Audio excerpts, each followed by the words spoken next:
Good day, everyone. This is a continuation of our previous face-to-face discussion on the topic of administrative proceedings. So we already talked about what evidence is. We discussed already the different kinds of evidence, such as object, documentary and testimonial, as well as direct and circumstantial evidence.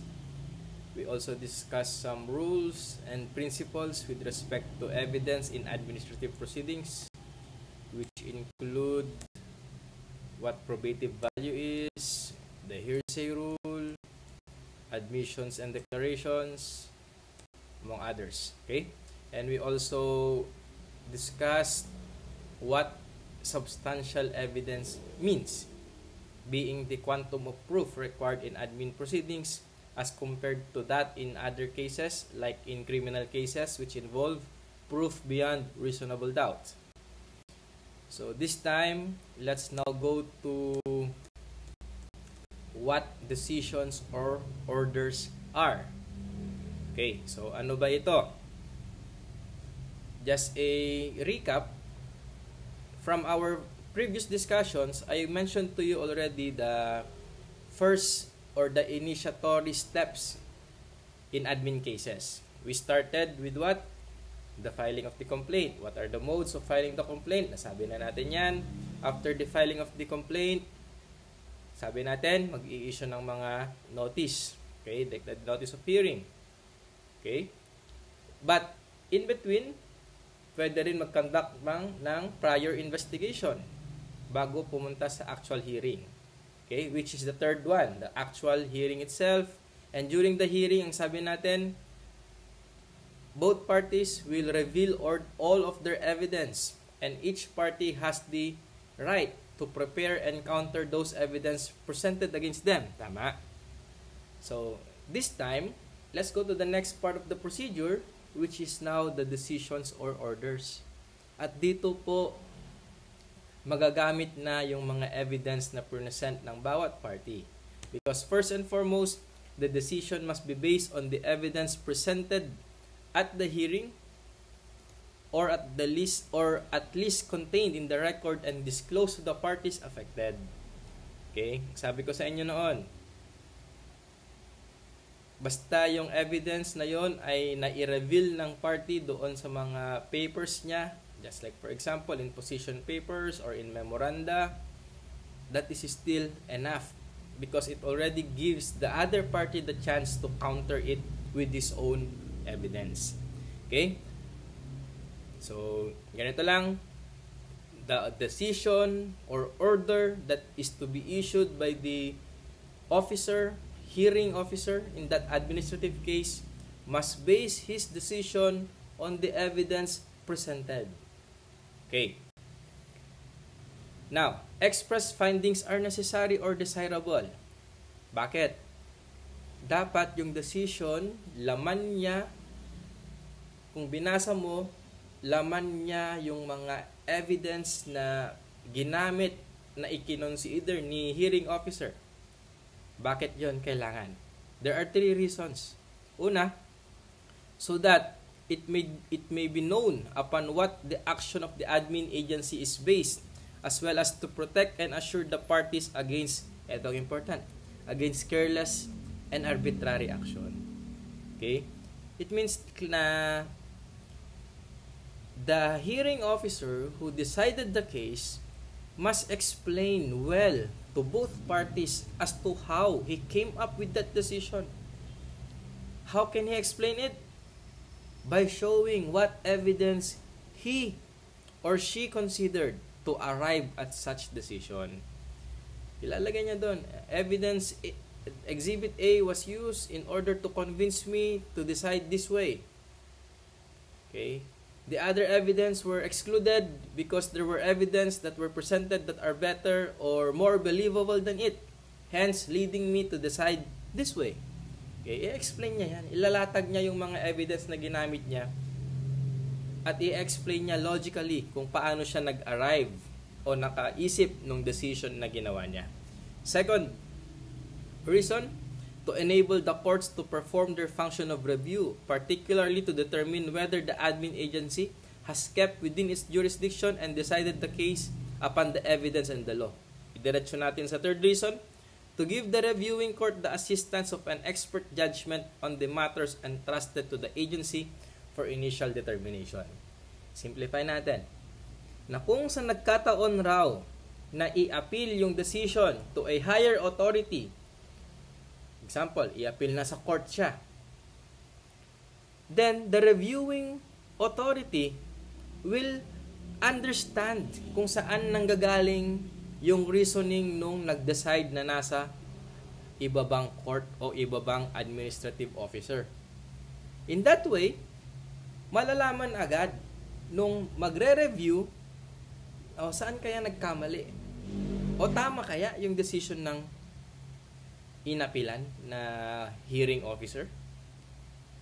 He can only answer those questions kung yung decision mismo na-explain ng napakaganda, napaka-concise, at nasabi kung ano yung mga evidence na ginamit para ma-analyze nung magre-review kung meron ba talagang errors of law or errors of fact, okay, doon sa nangyaring o ginawang decision. Just imagine, may magsasabi sa'yo na, let's put it into a simple context. Okay? May nagsumbong sa'yo na merong nilabag na isang rule, yung isang tao. So, maniniwala ka lang ba? Or will you be confident to give your own decision kung words of mouth? Hindi kompleto yung ipinarinig sa'yo na kwento kung ano ba yung ginawa na violation. Mahirap Pero ibahin natin yung kwento. Magaling yung nagsumbong sa'yo o lumapit sa'yo na isulat niya in a form of paragraphs na ilagay niya doon kung ano yung mga evidence na ginamit nung sinusumbong niya. By that way, kapag ikaw na yung nag-review, makikita mo, ginamit niya yung evidence na ito. Okay. Kaya pala ganoon yung decision niya. Kasi nakita niya yung mga bagay-bagay na ito. At in-apply niya yung law, kasi nga, ito naman yung nangyari. Okay? So, that will help the reviewing body. Okay? Para kung iakyat na sa upper authority, hindi na kailangan pang tawagan o tawagin yung nag-decide na officer para mag-explain, bakit ganito yung decision mo? Explain mo nga. Hindi na. Babasahin na lang yan. Okay? Because the decision is enough already as long as na-explain niya ng maigi, logically, yung mga reasoning niya at kung ano yung evidence na ginamit niya. Alright, enough of that. So, ano ba yung itsura ng decision? The form of the decision. First and foremost, admin decisions must, in particular cases, follow the statute or the law that created it, as well as the rules of the agency that governs its proceeding. Okay? There's no general answer, no? Nakadepende sa statute na nag-create sa admin agency at doon sa rules na sinusunod niya kung paano yung itsura ng decision. Kung ano yung content, ano yung sunod-sunod na nakalagay, and so on and so forth. They must be in proper form. Okay, as kung ano yung sinabi sa rules, yun yung proper form. Authenticated and must be entered against the proper party. The decision must be sufficiently definite and certain. Okay, dapat klaro, decision na yan Wala na dapat ambiguities yan. Okay, to inform, ano ba yung purpose? To inform the party what is required to be done and to enable the courts to enforce them. Okay. Pero ito yung pinaka-basic This is the most basic na dapat sinusunod ng mga nagde-decide ng mga admin cases, even in court cases, because the Constitution itself prescribes these things. Ano ba? Okay? Take note the Constitution itself. So, sabi natin, the Constitution is the highest or the fundamental law of the land. So, meaning to say, admin agencies and courts must follow this. The decision must clearly and distinctly So, eto dapat yung laman ng decision. Okay? State the facts clearly and distinctly as well as the law. Hindi naman na bago sa inyo magbasa ng mga full text cases, no? 'Di ba? Those cases I made you read and even digest. 'Di ba? Nandoon yung kwento. Ano ba yung nangyari according to both parties at ano yung mga evidence na ginamit? Those are the facts. After knowing what happened, anong law ang i-apply? Kung basahin nyo na yung part ng ruling, nandoon na ina-apply na yung law. Kaya nagkakaroon na ng clear and distinct decision. Okay? It does not mean, however, that the non-inclusion of admin tribunals within the scope of the provision justifies the summary disposition of controversial factual questions. An admin body should render its decision in such a manner that the proceedings can know the various issues involved and the reasons for the decision rendered. Kuha. So, necessarily, sabi ko nga, the admin agency must state the facts and the law in the decision. And that way, mai-inform yung parties, even the upper authorities, kung paano nag-arrive sa ganoong klase ng decision si hearing officer. Okay? So, to clarify what form is to be used, it depends. What form is to be used or what should be the content of the decision of the admin agency. The first answer is, not the general rule, but the first answer. The first answer is, it depends on the statute that created the agency and the rules it follows.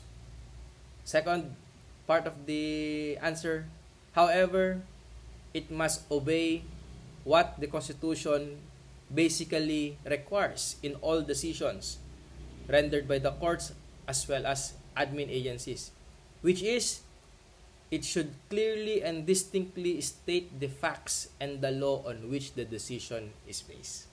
Okay? That's the most basic of it.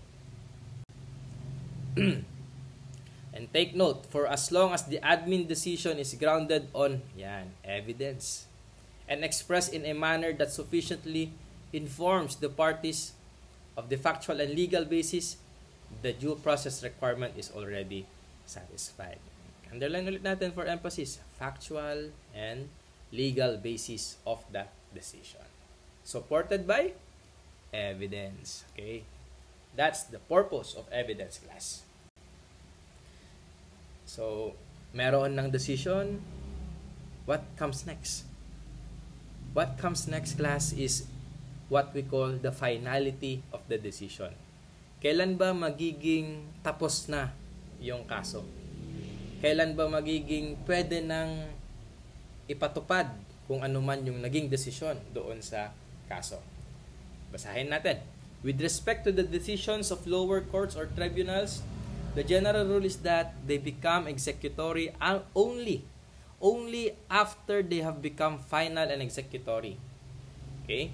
Ibig sabihin, there is a certain time period after ma-issue yung decision na hihintayin para maging final and executory na.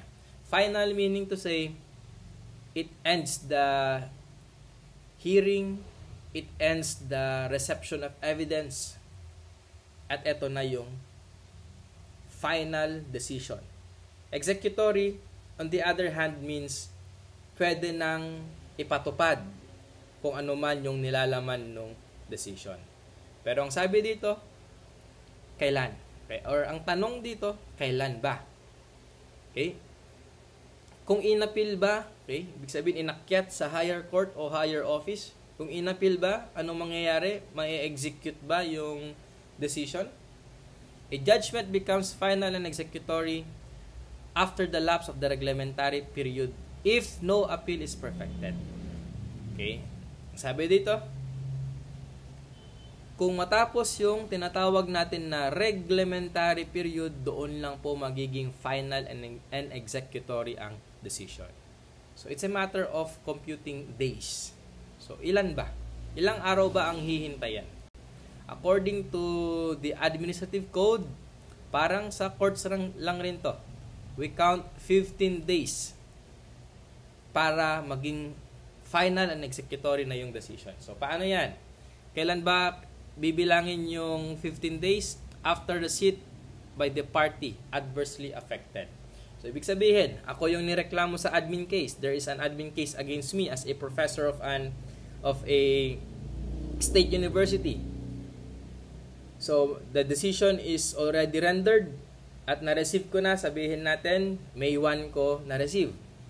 So, kailan magiging final and executory? Pwede nang ipatupad. So, for example, in the decision, pinapatanggal na ako sa pagiging permanent teacher or permanent professor in law.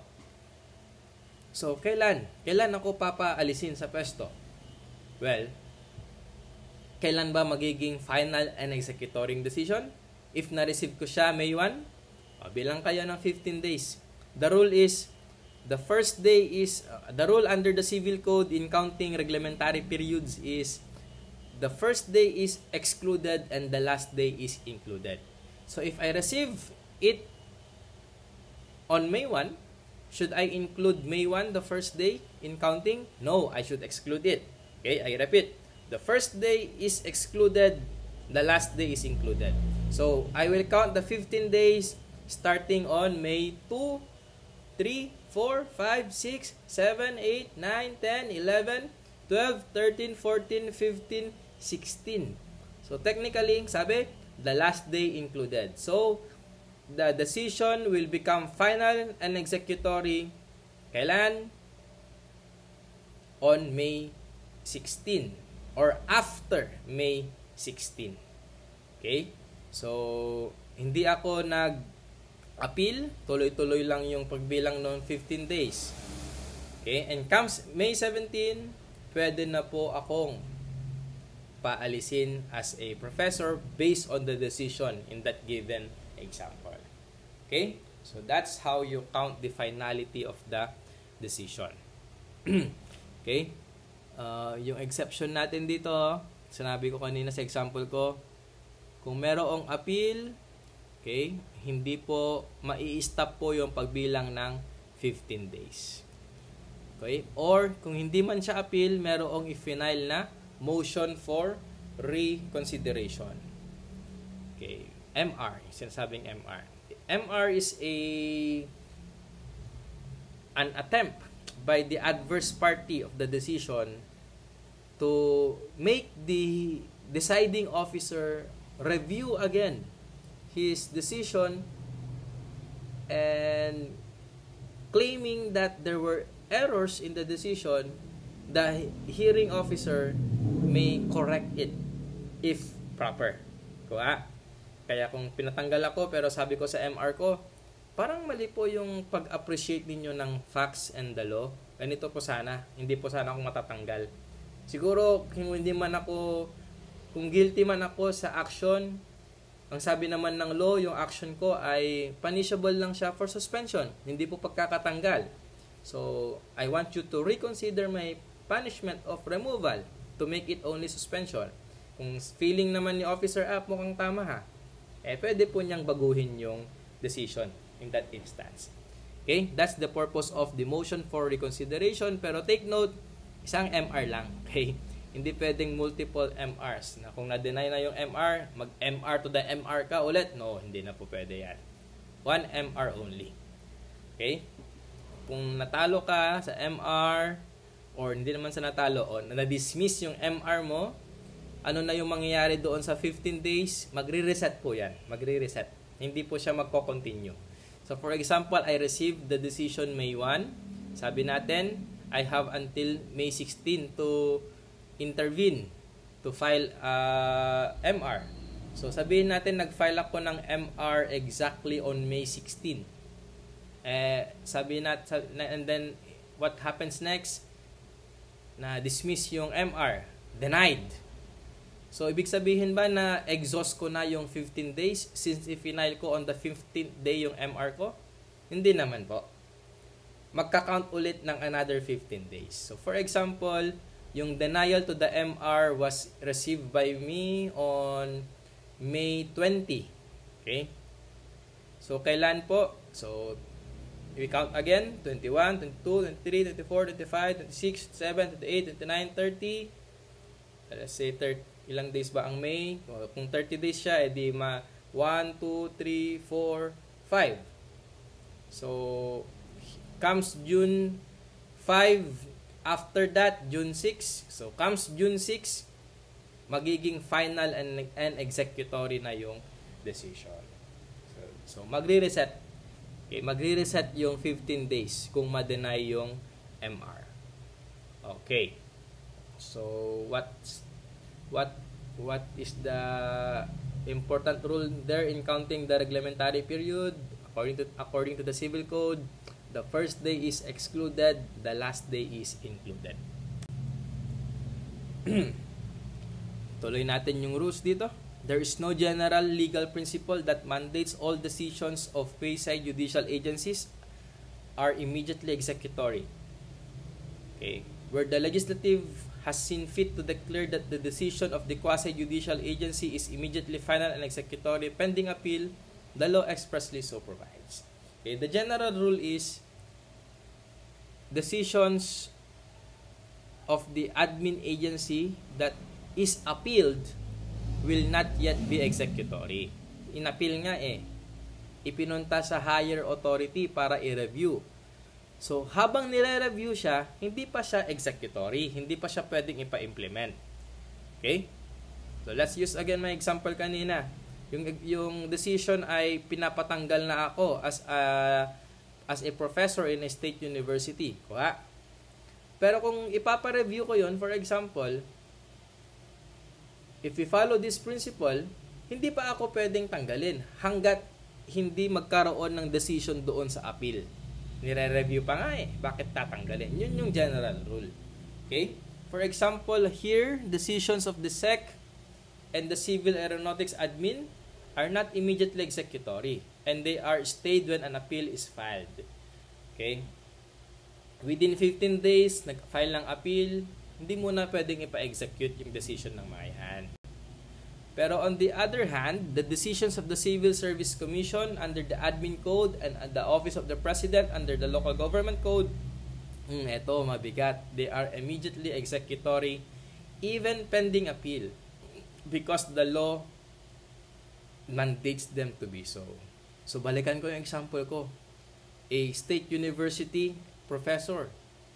It's the Civil Service Commission who decided the removal of this teacher.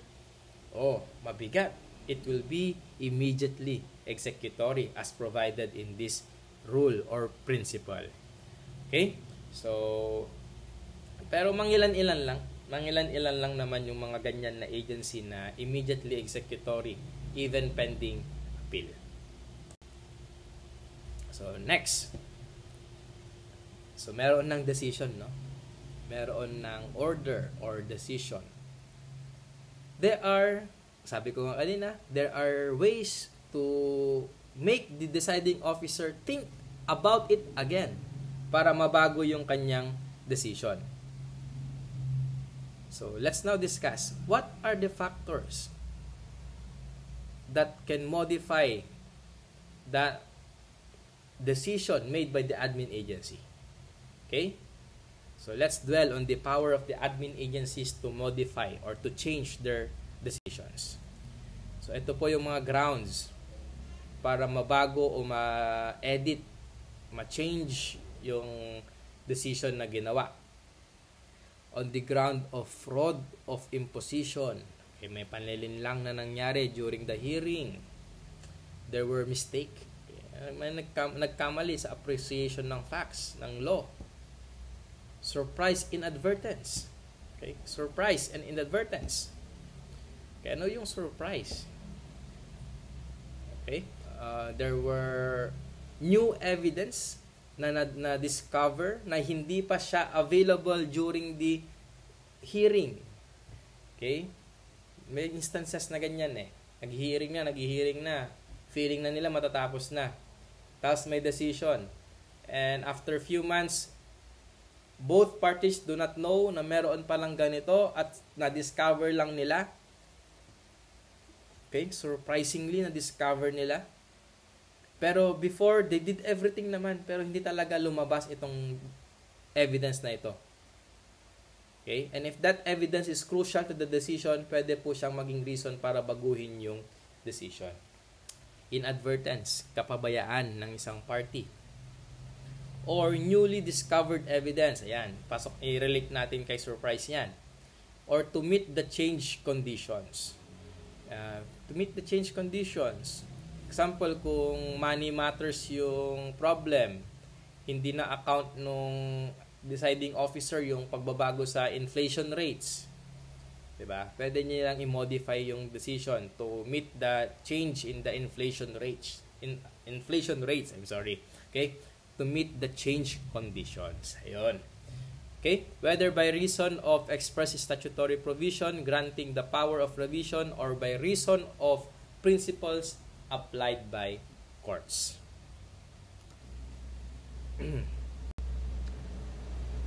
Now, please remember this doctrine. This is what we call the doctrine of res judicata. It means a final judgment on the merits rendered by a court of competent jurisdiction is conclusive as to the rights of the parties and their privies and constitutes an absolute bar to subsequent action involving the same demand, claim, or cause of action. Okay? Kung meron ng judgment na naging final na, meaning to say, yung reglementary period natapos na at walang appeal o MR na final, so it's final already, the effect is permanent.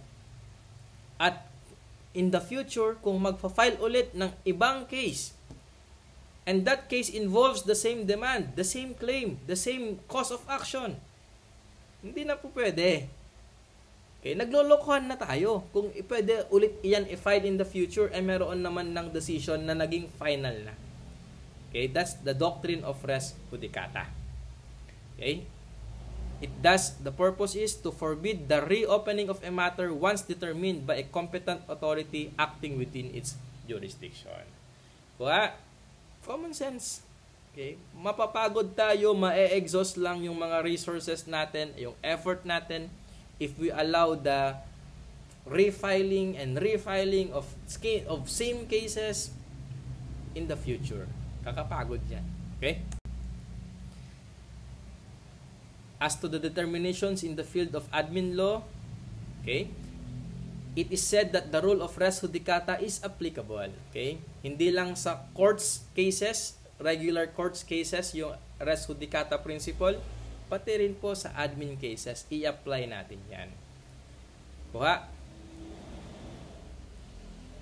Even admin proceedings must end sometime. Okay?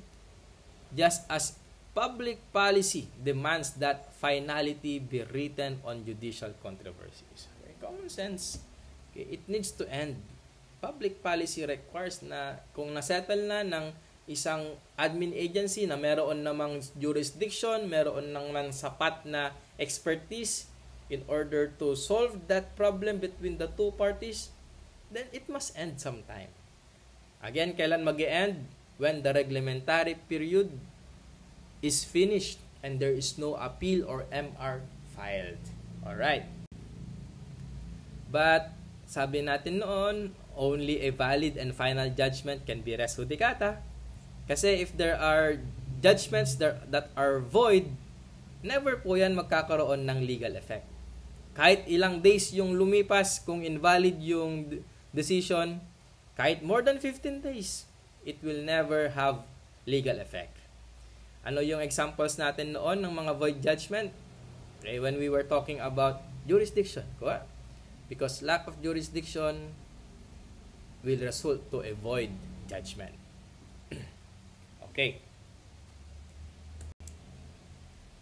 So, next step in our procedures in admin